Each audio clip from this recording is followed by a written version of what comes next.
কবি কৰবী ডেকা হাজৰিকা। চুলি নাবান্ধিবা যাজ্ঞসেনী, কাৰ ভুজংগৰ দৰে বিয়পি পৰহি তোমাৰ কেশৰী মেঘালী, তাৰে ছায়াত ঢাক খাই যাওক জোন তৰাৰ বেলি।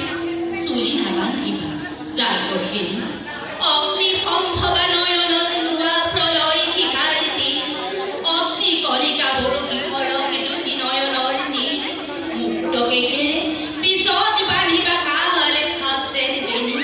এতিয়া চুলি নাবান্ধিবা যাজ্ঞসেনী, ৰুক্ষ কেশত তেজ সানি ল'বা এইটো তোমাৰ পণ। পাঁচ দৈন্যৰ মাত শুনা নাই, দেৱী দেৱতৌ বাজি উঠা নাই। হয়তো হ'বও পাৰে কৌৰৱ সেনাৰ নিধনৰ বাবে মিলা নাই মহাক্ষণ, পঞ্চকোটি অনাথিনী প্ৰিয়া।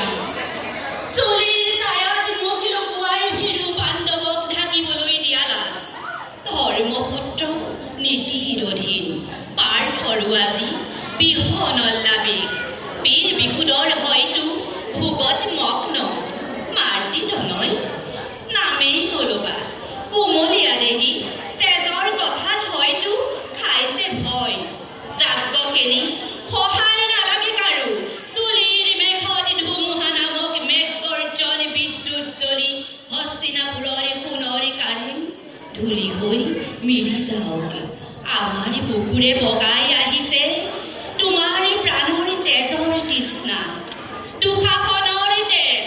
বহুত সহিলো দুখ অপমান, বহুত দেখিলো নীতিৰ নামত অত্যাচাৰৰ ৰীতি। এতিয়া লভিছে আমাৰ নদীয়ে উভতি পোৱাৰ গতি।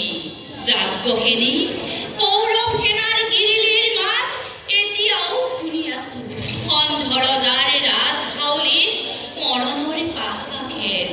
ভীৰু পুৰুষৰ পদ হৈ আমি বহুত সহিলো ক্লেশ, এতিয়া তাকে উভতাই দিয়াৰ ক্ষণ। মুকলি চুলিত শুনিত সনাৰ ৰক্তিম আয়োজন,